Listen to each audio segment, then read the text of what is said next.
Hello दोस्तों, मेरा नाम है मनीष। आप देखना शुरू कर चुके हैं आपका अपना चैनल यूट्यूब लाइब्रेरी। आज का हमारा टॉपिक है मध्य प्रदेश का परिचय। आज से हम एक नई सीरीज शुरू करेंगे जिसमें मध्य प्रदेश से रिलेटेड हम बहुत सारी चीज़ें को डिस्कस करेंगे। लगभग संपूर्ण मध्य प्रदेश से जो भी एग्जाम से रिलेटेड क्वेश्चंस होंगे उनको समझेंगे, उनको विस्तार पूर्वक थोड़ा बहुत उन पर बात करेंगे और उनको डिस्कस करेंगे। आज का हमारा टॉपिक मध्य प्रदेश का परिचय है, तो इसको डिस्कस करते हैं। सीधी सी बात है, मध्य प्रदेश को मध्य प्रदेश इसलिए कहते हैं क्योंकि वह मध्य में स्थित है, भारत के मध्य में स्थित है। इसे कई अन्य नामों से भी जाना जाता है, जैसे हृदय प्रदेश भी कहते हैं, इसे नदियों का मायका भी कहते हैं। अब नदियों का मायका इसलिए कहा जाता है क्योंकि जैसे बेटियां अपना घर छोड़कर दूसरी जगह चली जाती हैं, वैसे ही कई नदियों का यहाँ पे उद्गम स्थल है और वो यहाँ से ही दूसरे राज्यों में, यानी मध्य प्रदेश राज्य से उद्गम होकर दूसरे राज्यों में चली जाती हैं।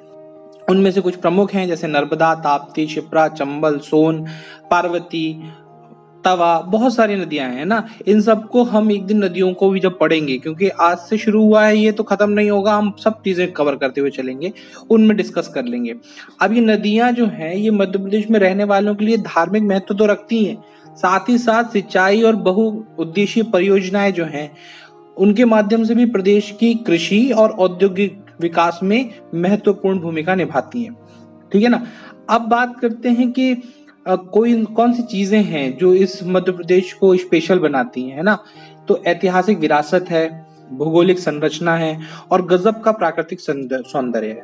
ठीक है ना। और हाँ, शेर, तेंदुआ, हिरण, बारहसिंगा जैसे कई जीव, मतलब जो जीव हैं उनका व्यापक जैव विविधता वाला प्रदेश है। ठीक है, टाइगर स्टेट भी कहा जाता है। अगर हम पुरातात्विक स्थलों के बारे में बात करें तो मध्य प्रदेश में भीमबेटका एवं आदमगढ़ जैसे पुरातात्विक स्थल हैं जो कि भारतीय उपमहाद्वीप में मानव जीवन की प्राचीनतम या प्राचीनता को सूचित करते हैं। अगर बात करते हैं वैदिक साहित्य की, तो मध्य प्रदेश दो अलग अलग नामों से जाना जाता था वैदिक साहित्य में, जैसे कि एक नाम था दक्षिणापथ और दूसरा नाम था रेवोत्तर। साथ ही साथ महाजनपद काल की, जहां पे 16 महाजनपदों का उदय बताया जाता है, वहां से भी एक शब्द आता है अवंती। ठीक है ना। और अवंती की जो राजधानी है वो उज्जैन से संचालित होती थी। तो महाजनपद काल या उससे पहले से ही मध्य प्रदेश का अस्तित्व रहा और काफी कुछ इसके बारे में लिखा पढ़ा गया है। ठीक है ना। अब एक चीज है, एक टर्म यूज की जाती है जिसे हम स्थलबद्ध कहते हैं, लैंडलॉक्ड। तो क्या होता है लैंडलॉक्ड? पूरी तरह से जमीन से घिरा हुआ, उसे क्या कहेंगे? स्थलबद्ध। तो मध्य प्रदेश जो है वो उसकी कोई सी भी सीमा समुद्र से या किसी पड़ोसी देश से नहीं मिलती और यह सब तरफ से अलग अलग राज्यों से घिरा हुआ है। 5 राज्य हैं, उनको भी कभी कभी पेपर में पूछा जाता है, गुजरात, महाराष्ट्र, छत्तीसगढ़, उत्तर प्रदेश, राजस्थान। सबसे ज्यादा किससे साझा करता है अपनी, मतलब जो भूमि है वो उत्तर प्रदेश से साझा करता है ये। तो 5 राज्यों से घिरा हुआ प्रदेश है, इसीलिए इसे स्थलबद्ध कहा जाता है। और अब बात करते हैं मध्य प्रदेश की भौगोलिक स्थिति की। तो एक क्वेश्चन आता है कि इसकी भौगोलिक स्थिति कैसी है, क्या ये सर्कुलर है, क्या ये रेक्टेंगुलर है, क्या ये, तो आप याद रखना इसे आयताकार यानी रेक्टेंगुलर कहा जाता है। इसकी स्थिति जो है ना, भौगोलिक स्थिति, वो आयताकार है। मध्य प्रदेश जो है वो भारत के मध्य में स्थित है, ये तो आप जानते ही हैं। साथ ही साथ उत्तर से दक्षिण की ओर इसका विस्तार 605 किलोमीटर है और पूर्व से पश्चिम की ओर ये 870 किलोमीटर में फैला हुआ है। अब प्रदेश की जो उत्तर में है, मतलब अगर प्रदेश की उत्तर सीमा की बात करें तो चंबल नदी, दक्षिण में ताप्ती नदी, पूर्व में मैकाल पर्वत श्रेणियां तथा पश्चिम में राजपीपला की पहाड़ियां द्वारा निर्धारित होती हैं, इसकी जो सीमाएं हैं। ठीक है ना। और मध्य प्रदेश का जो कुल क्षेत्रफल है वो 308,252 वर्ग किलोमीटर है, जो देश के कुल क्षेत्रफल का 9.38% है। ठीक है, ये स्क्रीन पर आपको शो हो रहा है, आप समझ सकते हैं। साथ ही साथ पहले मध्य प्रदेश सबसे ऊपर हुआ करता था, सबसे ज्यादा मतलब क्षेत्र रखता था भारत में, लेकिन छत्तीसगढ़ के अलग होने के बाद अब राजस्थान ऊपर आ गया। तो राजस्थान, मध्य प्रदेश, महाराष्ट्र का मैं आपको एक व्यू दे देता हूँ कि राजस्थान में कितने हैं, कितने वर्ग किलोमीटर में फैला हुआ है। मध्य प्रदेश दूसरे नंबर पे आता है तो वो कितने में, और महाराष्ट्र का भी आपको मैं बता दे रहा हूँ, ये स्क्रीन पर आपको शो हो रहा है। ठीक है ना। अब बात आती है कि मध्य प्रदेश के बारे में हम और क्या व्यापकता से जान सकते हैं। तो मध्य प्रदेश वैसे तो भारत के केंद्र में है, पर कई एग्जामों में क्वेश्चन आता है केंद्र से रिलेटेड। अब वो क्या क्वेश्चन है उसको डिस्कस कर लेते हैं। पृथ्वी का केंद्र बिंदु क्या है? मंगलनाथ, उज्जैन। अखंड भारत का केंद्र बिंदु क्या है? बरसाली, बैतूल। अविभाजित भारत का केंद्र बिंदु क्या है? करौंदी, जो कि कटनी में पड़ता है।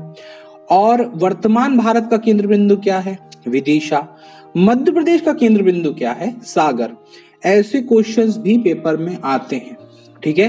तो आपको याद रखना है इन सब चीजों को। ये भी मैं आपकी स्क्रीन पर शो कर दे रहा हूं, इससे भी आप समझ लेंगे। मध्य प्रदेश अक्षांशीय दृष्टि से उत्तरी गोलार्ध तथा देशांतरी दृष्टि से पूर्वी गोलार्ध में स्थित है। अब इसका जो पूर्वी बिंदु है वो क्या है? 82.48 पूर्वी देशांतर सिंगरौली है।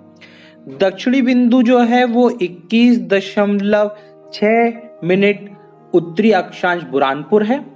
पश्चिमी बिंदु इसका है 74 डिग्री 9 पूर्वी देशांतर अलीराजपुर में।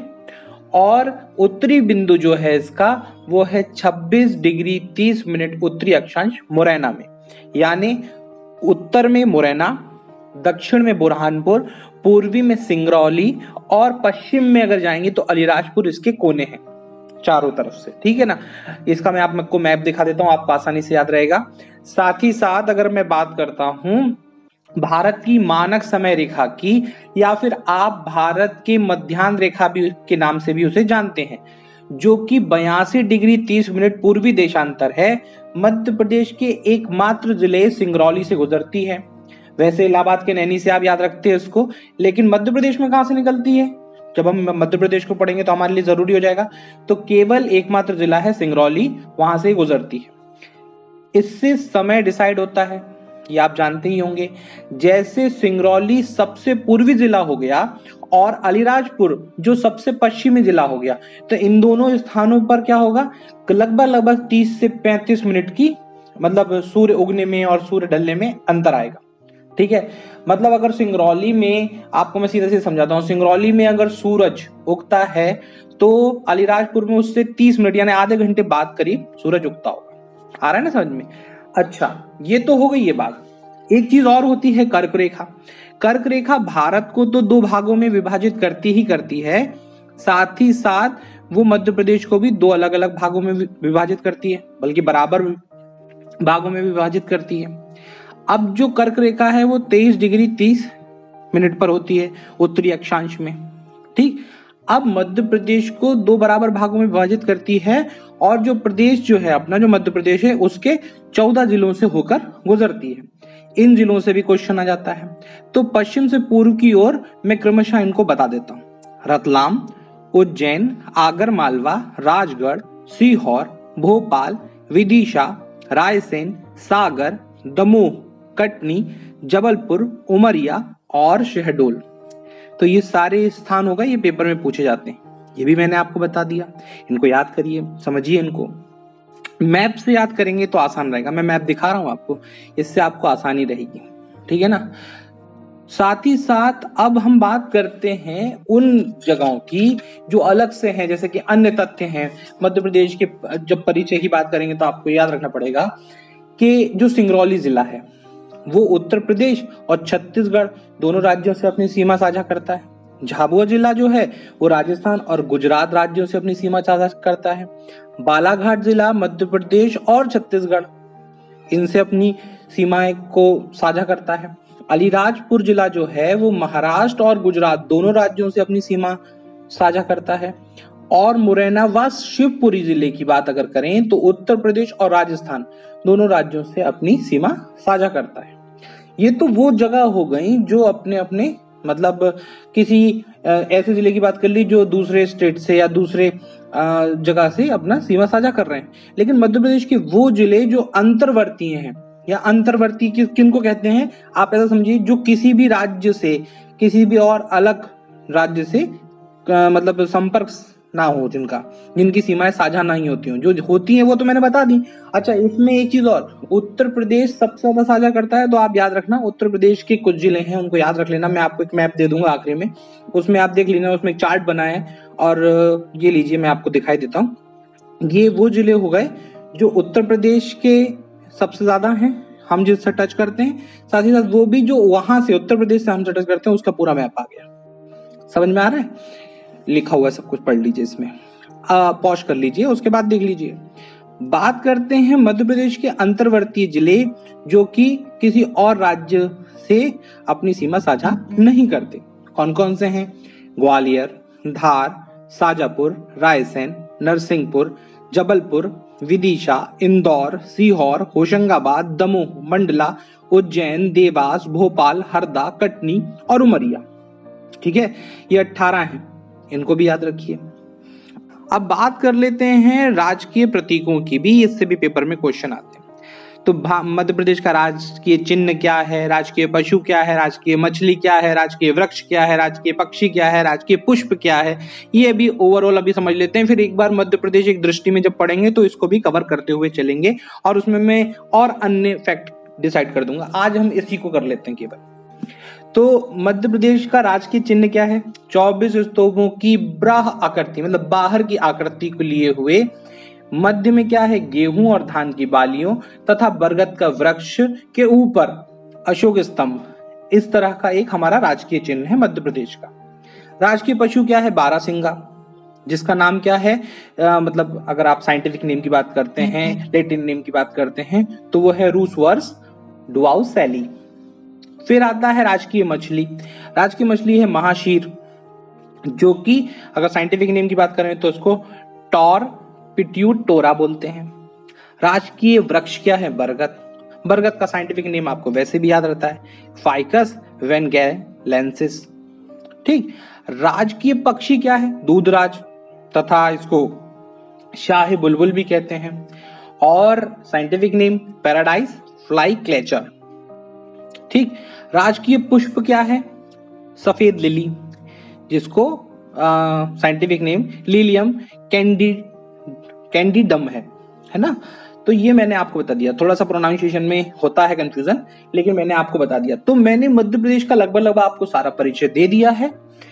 मध्य प्रदेश की थोड़ी बहुत आपको डिस्कस कर दिया, मध्य प्रदेश कैसा है। आशा करता हूं आपको ये वीडियो अच्छा लगा होगा, और मध्य प्रदेश से रिलेटेड वीडियो देखने के लिए चैनल पे बने रहें। सब्सक्राइब कीजिए, लाइक कीजिए, कमेंट कीजिए, और मैं इस तरह की वीडियो लाता रहूंगा। जय हिंद, वंदे मातरम।